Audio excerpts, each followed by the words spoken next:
오늘 우리는 다시 복음 앞에라고 하는 제목으로 함께 좀 말씀을 나눠 볼 겁니다. 오늘 말씀을 나누기 전에 우리 첫사랑 기억하십니까? 그 옛날 누군가 이렇게 떠올리라는 위험한 말은 아니고요. 우리가 그때 그 첫사랑에 빠졌을 때에 그때 그 마음, 그때 그 감정을 조금 떠올려 봤으면 좋겠다라고 생각을 합니다. 첫사랑에 빠졌을 때 우린 어땠을까요? 하루 종일 그 사람이 생각나기도 할 거고요. 그 사람이 지나가다가 눈빛 한번 딱 마주치면 가슴이 막 콩닥콩닥 뛰기도 했을 거고요.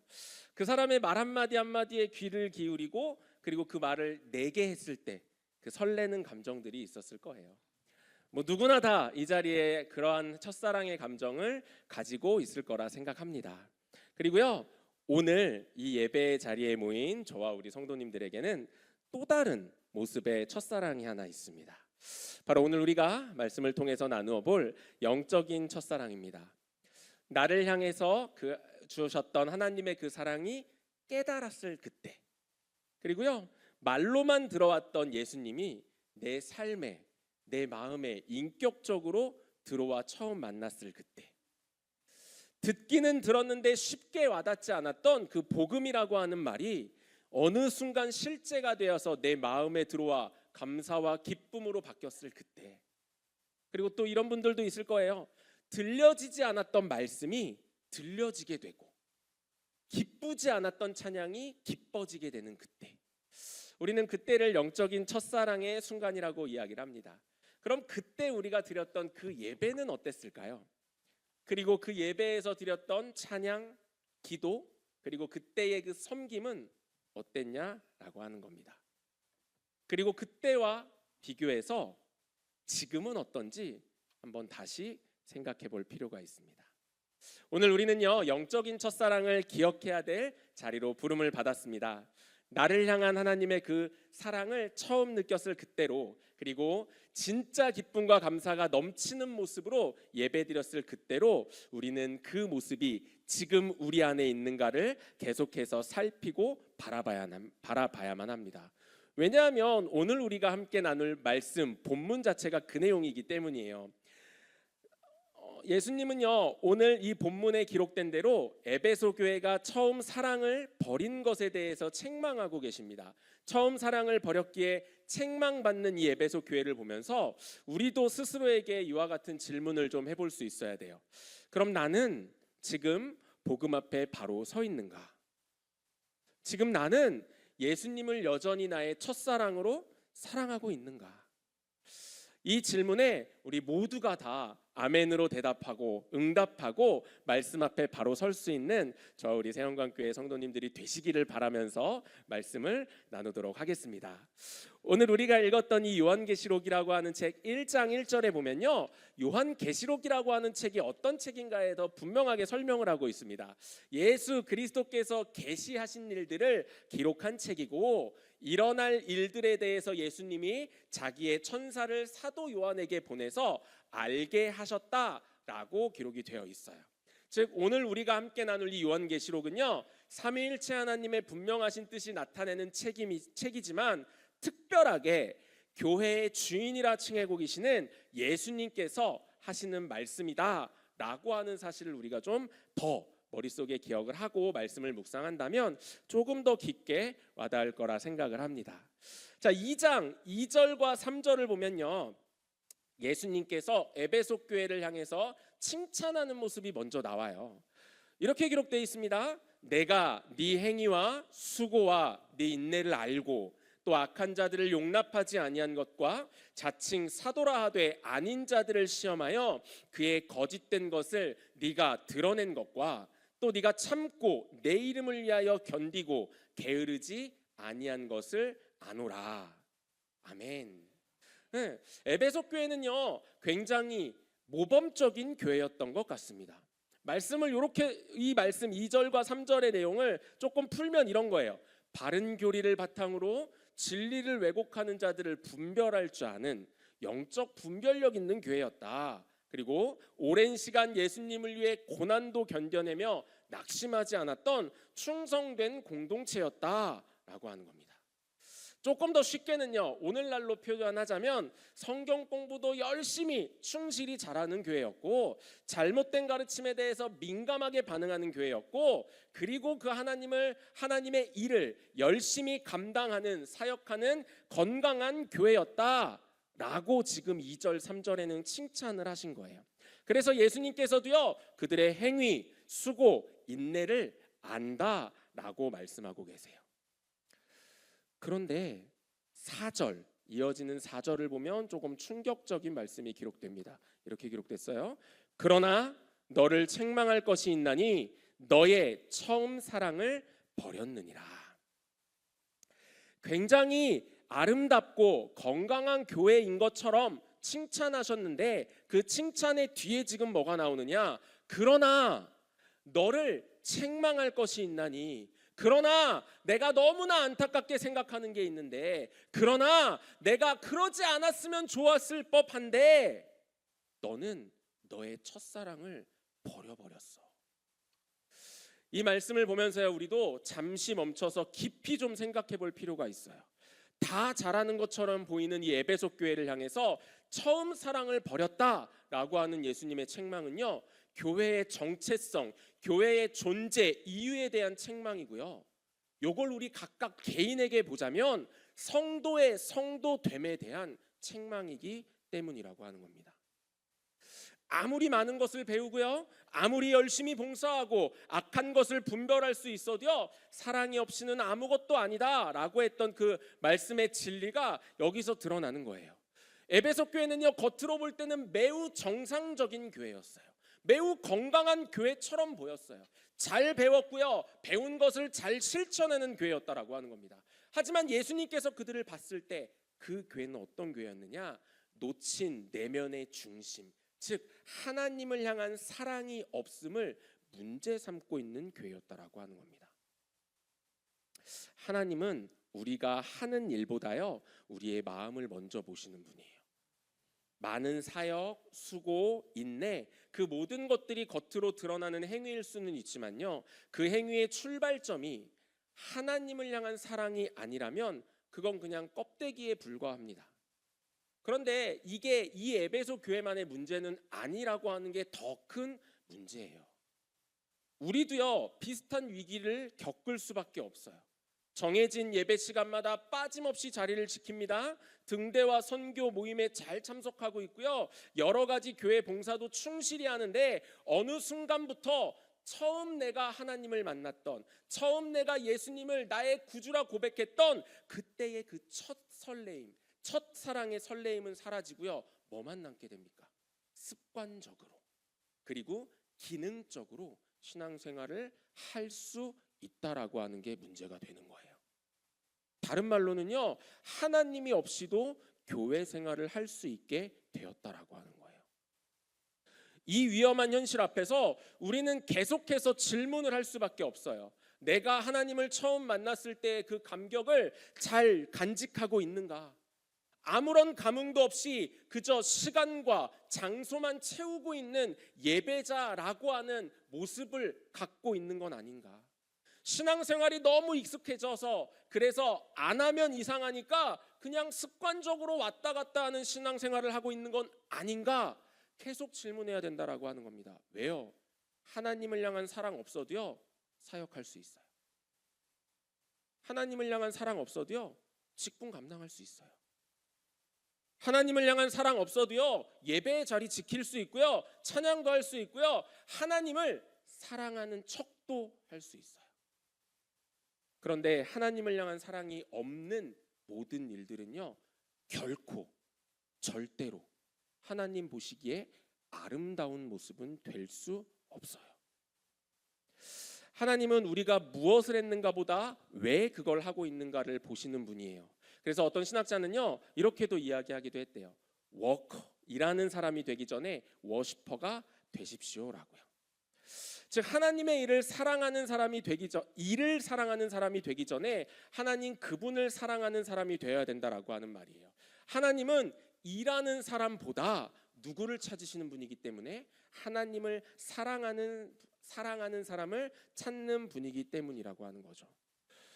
하나님을 위해서 일하다가 정작 하나님을 잃어버리는 위험에 빠지지는 말아야 됩니다. 그래서 오늘 이 본문을 통해서 말씀하시는 예수님의 이 책망은요, 다시 돌려 이야기하자면 뭐냐, 너희 사랑을 버렸으니 이제 끝났어가 아니라, 그게 아니고, 그게 중요한 게 아니고 진짜 중요한 건 뭐냐면 다시 돌아오는 거, 처음 사랑을 회복하는 거, 그래서 나랑 사랑하는 그거, 그게 제일 중요하다라는 예수님의 초청이기도 합니다. 세상은요, 결과를 굉장히 중요하게 여겨요. 그래서 과정이 아름답지 않아도 결과가 좋으면 어떻게 해요? 다 좋은 게 좋은 거 돼요. 아이, 됐어, 잘했잖아, 이렇게 됩니다. 그런데요, 하나님은 우리에게 일의 결과를 원하시는 분이 아니라고 하는 거예요. 하나님은 하나님의 일을 하는 그 과정 속에 담긴 마음과 사랑과 있는 그대로의 우리 자신을 드리기를 원하시는 분임을 우리가 지금까지 신앙생활을 하면서 많이 들어왔을 거예요.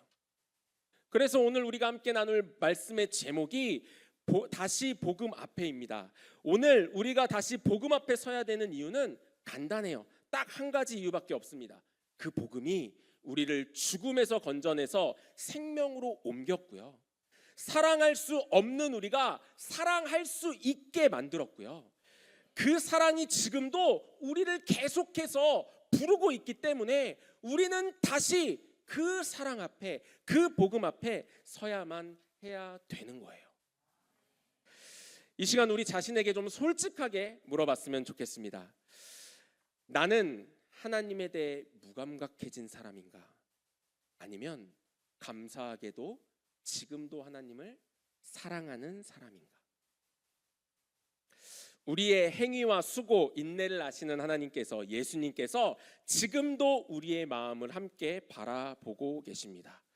겉모습이 아니라요, 중심을 원하시는 하나님 앞에서 다시 처음 사랑을 회복함으로 껍데기가 아닌 본질을 붙잡고 살아가는, 그래서 본질을 붙잡고 신앙생활할 줄 아는 저와 우리 세영광교회 성도님들이 되어지기를 간절히 소망합니다.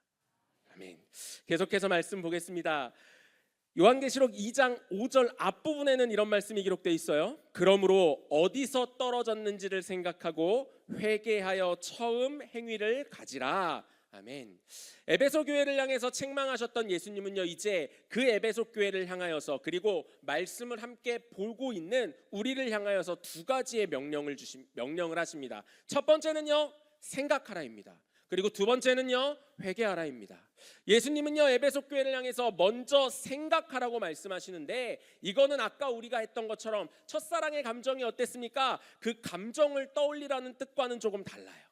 실제로 우리가 있던 그 자리에서 떨어졌다는 사실을 깨달아야 한다. 우리가 원래 있었던 그 모습으로 다시 돌아가야 된다라고 하는 걸 생각해야 된다라고 하는 말이에요.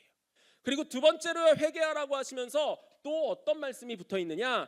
처음 행위를 가져라라고 명령하고 있어요. 이건 지금 내게 있는 이 신앙의 태도와 방향을 완전히 돌려서 원래 있었던 그 모습으로 돌아가기를 원하고 있다는 말씀이에요. 즉, 이 두 가지 명령은 둘 다 뭘 원한 거예요? 단순히 감정의 회복을 말씀하신 것이 아니라 처음에 가졌던 태도, 마음가짐, 믿음의 자세를 다시 찾아야 돼.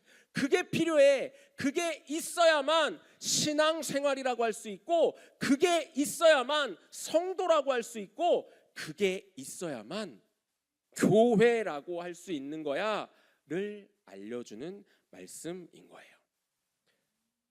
우리 오늘은요, 이전 그때를 계속 좀 떠올릴 거예요.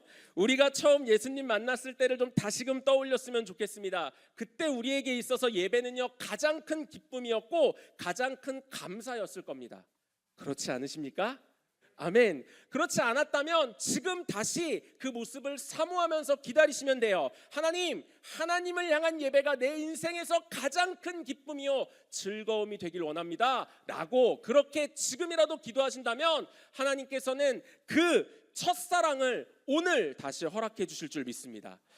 우리가 처음 예수님을 만났을 그때는요, 말씀에 민감했던 때였고요, 순종이 당연했던 때였을 거예요. 감사함으로 기꺼이 섬겼던 때였고요, 뜨겁게 찬양했던 때였고요, 복음을 부끄러워하지 않으며 전했던 때였을 거예요. 그런데 신앙의 연수가 길어지다 보면, 제가 우리 청년들과 청년 모임할 때 청년들에게 이렇게 해요. 몇 년 신앙생활한 지 몇 년 정도 됐어요? 한 10년, 15년 됐으면 다 고인물이야. 이제 고여가지고 안 돼. 이렇게 얘기하는데, 여러분들 신앙의 연수가 길어지다 보면요, 뭐에 대해서부터 먼저 어물쩡하게 넘어가느냐? 복음에 대해서부터 그냥 넘어가기 시작해요. 무슨 말이냐면요, 그냥 복음이란 그냥 좋은 거, 대충 그거 있잖아, 설명하긴 좀 그런데 그거 있잖아, 이렇게 돼요. 그래서 복음을 출발점 정도로 여기게 됩니다.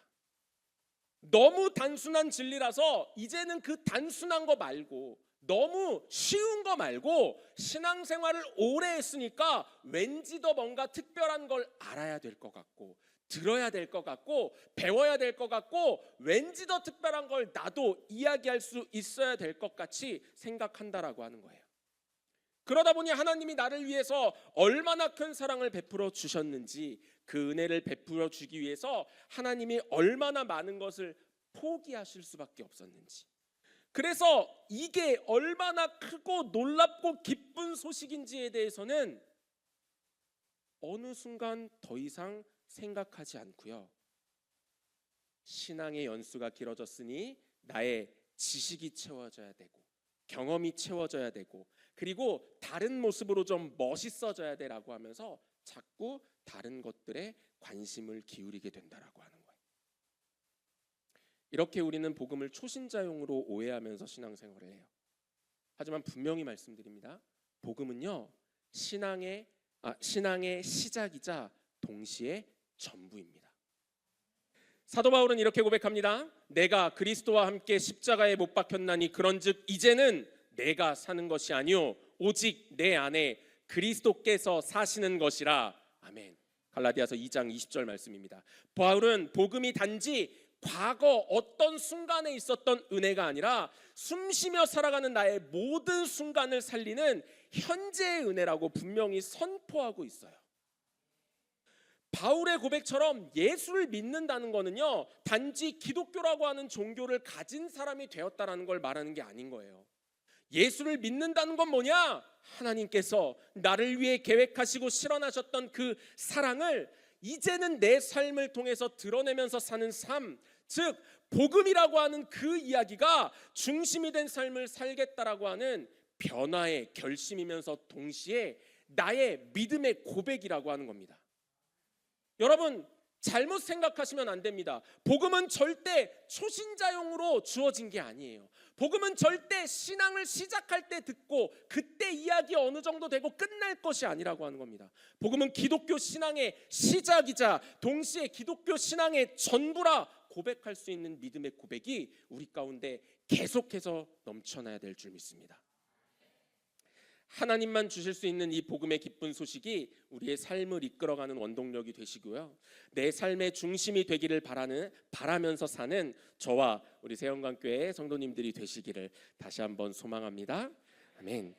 처음 사랑을 잃어버렸던 이 에베소 교회를 책망하셨던 예수님은요, 이제 에베소 교회를 향해서 그 명령도 하셨어요. 그리고 나서 이제 알았지, 이제 알았으니까 됐어, 이제 좀 잘하자, 그렇게 말씀하시지 않으셨어요?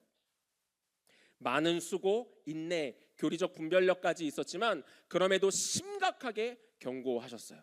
요한계시록 2장 5절 뒷부분의 내용입니다. 만일 그리하지 아니하고 회개하지 아니하면 내가 내게 가서 네 촛대를 그 자리에서 옮기리라. 처음 행위를 찾는 그 일을 하지 않고요, 회개도 하지 않으면 하나님께서는, 예수님께서는 촛대를 옮기시겠다고 말씀하고 계세요. 그리고 촛대는 여기서 교회 그 자체를 의미합니다. 즉 촛대를 옮기실 거라고 하는 말씀은요, 더 이상 그 교회를, 에베소 교회를 예수님의 몸된 교회로 인정하지 않겠다라고 하는 말씀이에요. 즉 이 이야기를 그대로 우리 가운데 적용하면 처음 행위를 찾는 일을 하지 않고 회개를 하지 않는 교회는 이제 예수님의 몸된 교회라 인정하지 않겠다라고 하는 거예요. 아무리 시대가 좋아지고 아무리 시대가 변하고 아무리 많은 교회가 그럴듯한 일들을 한다 하더라도 아무리 하나님을 사랑하는 것처럼 보인다 할지라도 이걸 하지 않으면 예수님 보시기에 너는 내 몸된 교회가 아니라 라고 말씀하고 있는 거예요. 예배를 드리고 프로그램이 운영되고 여러 가지 활동을 하고 있는데도 그 중심에 복음이 없고 회개가 없고 사랑이 없으면 그 공동체는 하나님의 촛대가 옮겨진, 그래서 껍데기만 남은 교회라 그렇게 말할 수밖에 없게 된다라고 하는 겁니다. 이 두려운 경고 앞에서요, 교회가 그리고 예배 공동체가 해야 될 일은 감정적인 반응이 아니라 뭐밖에 없어요? 회개밖에 없어요. 진정한 회복은요, 하나님 앞에서의 진정한 회개를 통해서만 가능합니다. 그럼 여기서 한 가지 좀 질문을 해봤으면 좋겠어요. 그럼 공동체의 그 진정한 회복, 진정한 회개라고 하는 건, 공동체의 회개라고 하는 건 도대체 어떻게 해야 되는 겁니까? 성도가 다 모여서 그냥 한 목소리로 한 마음으로 어느 날 시간 잡고 회개 기도하면 되는 겁니까? 아니요. 공동체의 회복은 언제나 한 사람의 회개에서부터 시작되었음을 성경은 분명하게 이야기하고 있고요. 교회의 역사는 이야기하고 있습니다. 가정이 회복되는 것도, 교회가 살아나는 것도 내가 다시 복음 앞에 세워져서 내가 세운 벽을 무너뜨리고 돌아갈 때 그때서부터 시작된다라고 하는 거예요. 그래서 우리는 공동체의 그 회복을 위한, 공동체를 위한 회개를 할 때 뭐부터 해야 되냐면, 왜 저 사람은 바뀌지 않지? 가 아니라 나는 하나님 보시기에 아름다운 사람이 맞는가? 부터 물어봐야 되는 거예요. 우리는요, 남을 지적하는 건 굉장히 잘해요. 그런데 나 자신을 돌아보고요, 나의 잘못을 다시 뒤집어서 그렇게 하지 않는 모습으로 돌리는 건 너무나 하지 않는다라고 하는 겁니다. 기억하십시오. 저 사람이 왜 바뀌지 않았냐를 묻기 전에 내가 하나님 앞에 아름답게 서 있는 사람인가를 먼저 묻는 우리가 될 때, 그것이 바로 공동체를 위한 회개의 첫 걸음이라고 하는 겁니다. 그리고요, 또한 우리가 아는 것처럼 하나님은요, 질서의 하나님이라는 사실도 기억하셔야 돼요. 교회는요, 목회자와 리더, 성도들이 각자의 자리를 잘 지켜나갈 때 공동체가 하나됨을 이룰 수 있습니다. 우리가요, 계속해서 요새 담임 목사님을 위해서 기도하고 계세요. 그리고 우리 대표 기도할 때마다 감사하게도 부교육자들을 위해서도, 그리고 각 세워진 직분자들을 위해서도, 등대 리더들을 위해서, 선교 회장님들을 위해서도 계속해서 기도하고 있어요. 우리가 목회자를 위해서, 그리고 교역자를 위해서, 세워진 직분자들을 위해서 이렇게 기도하는 이유는 뭐냐면, 그 사람이 완전하고 그 사람이 대단해서 그 사람을 위해서 기도하는 게 아니에요. 뭐 때문입니까? 하나님께서 그를 세우셨다라고 하는 사실 때문에 기도하는 거예요. 하나님께서는요, 질서의 하나님이시기 때문에 영성을 위로부터 아래로 흐르게 하신다는 것을 교회 역사를 통해서 계속해서 보여줍니다. 세워진 사람들의 권위를 높이기 위한 말이 아니라, 하나님은 하나님과 깊은 교제를 나누는 목회자와 리더를 통해서, 그리고 그 세워진 그슬을 통해서 교회 전체의 영적인 생명력과 질서가 흘러가게 하시는 분임을 표현한 말이 바로 영성은 위에서 아래로 흐른다는 말이에요. 여러분, 그래서요, 담임 목사님을 위해서 우리는 반드시 기도할 필요가 있어요. 그리고 부족할지라도 부교역자들을 위해서, 세워진 직분자들을 위해서, 각 이끌어가는 리더들을 위해서 꼭 기도해야 될 필요가 있다라고 하는 겁니다. 이건 교회 안에서 세워진 자들을 위해서 단순히 예의를 지키는 게 아니에요. 교회의 공동체 회복을 위한 거룩한 순종이고요, 공동체의 회복을 위한 두 번째 귀한 발걸음이라고 하는 겁니다. 이 회개의 실천은요, 공동체 안에서 사랑으로 이어져야 합니다. 우리가 좀 살펴보면요, 가까운 관계에서 사랑하는 게 참 어려워요. 저희 집에서도요, 제가 애들하고 그렇게 맨날 싸워요. 부끄럽지만 애들이 그래서 저한테 집에서 좀 웃었으면 좋겠어 라고 막 얘기를 하는데요. 아이들에게 왜 그렇게 우리는 자꾸 그 사랑을 잘 표현하지 못할까요? 가깝다 보니 그 사랑을 표현하는 게 어색한 일이 된 것 같아요. 그런데 이게요, 가정에만 있는 일은 아닌 거죠. 어디에도 있습니까?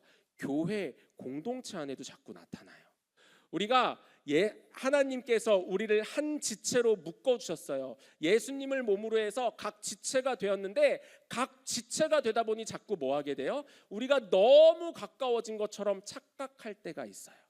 그래서 저 사람에게 이런 말 정도는 해도 되겠지 오해할 때도 있고요. 반대로요, 이런 얘기는 하면 안 되겠지 라고 생각할 때도 있다라고 하는 겁니다. 부모에게 가장 큰 슬픔은 자녀들끼리 싸우는 것이라고 하는 말이 있대요. 하나님은요, 자녀된 우리가 다투고 갈등할 때 마음 아파하실 거예요. 그런데 앞서 이야기했던 것처럼 우리가 또 분명하게 기억해야 될 사실 하나가 있는데요. 참된 사랑이라고 하는 건 그냥 단순히 모든 것을 다 참고 넘어가는 것을 참된 사랑이라 말하지 않는다라고 하는 겁니다. 그럼 참된 사랑을 위해서 공동체 안에서 우리가 또 해야 될 일은 뭐냐면, 때로는 서로 아플 수 있지만 상대가 하나님 앞에 바로 선 것을 떠나버리려 한다면, 하나님과 멀어지려 한다면, 하나님보다 다른 것을 우선시하려 한다면 뭐 해야 된다라고 하는 거예요? 찔러줄 수 있어야 된다라고 하는 거예요. 변화되기를 함께 기다려줘야 된다라고 하는 거예요. 그렇다고 가서 무턱대고 이제 가서 그렇게 살면 안 되지 이거부터 하시면 안 되고요. 기도하고 기다려줄 줄 아는 마음이 우리 가운데 먼저 있어야 돼요. 그리고 그 안에서 하나님, 그가 다시 돌아오기를 하나님의 마음으로 기도합니다 라고 그 기도를 하시고 그에게 지혜롭게 다가갈 필요들이 있다라고 하는 겁니다. 사이가 틀어졌어요? 사이가 좋지 않아요?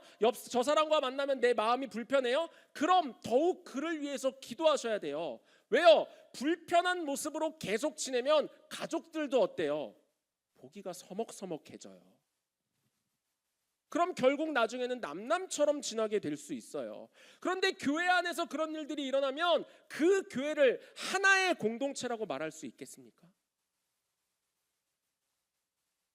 하나된 공동체를 위해서 우리는 그 사랑을 표현하되 지혜로운 모습으로 기도하고 기다리며 표현해야만 합니다. 그래서 우리 먼저 좀 물어봐야 될 것 같아요. 나는 공동체의 하나됨을 위해서 다른 사람을 살피고 있는 사람인가? 앞뒤를 한번 그냥 쳐다보세요. 이렇게 빨리 살펴보세요. 나는 내 옆에 있는 이 사람을 위해서 기도하는 사람인가? 나는 교회 안의 질서와 리더들을 위해서 기도하고 있었는가? 나는 공동체 안에서 갈등이 있던 그 사람을 품고 다시 사랑으로 다가가려고 노력하고 있는 사람이었나? 너희가 서로 사랑하면 이로써 모든 사람이 너희가 내 제자인 줄 알리라. 아멘. 요한복음 13장 35절 말씀이에요.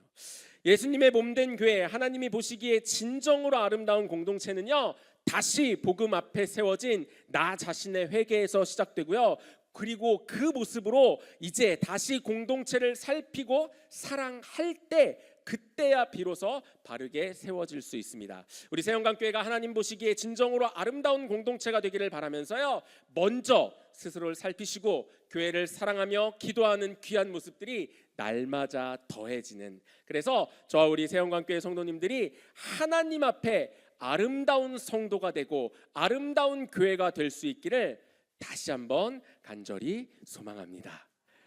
말씀 맺겠습니다. 오늘 말씀을 통해서 본 것처럼 에베소 교회는요, 모든 게 다 갖춰진 교회처럼 보였어요.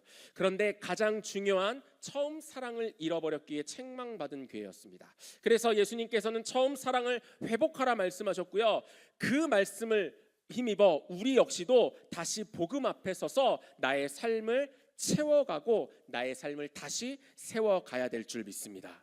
오늘 우리는 복음 앞에 다시 서야 됩니다. 그 어떤 상황 속에서도요, 나는 예수님만으로 충분합니다 라고 하는 고백으로 살아가야 된다는 겁니다. 아멘이십니까? 아멘. 다시 예수님을 우리 첫사랑으로 고백했으면 좋겠습니다. 그리고 다시 복음 앞에서 나 자신을 먼저 살피고 온전한 회개를 통해서 사랑으로 하나된 공동체를 세워가는 저와 우리 세영광교회 성도님들이 되길 소망합니다.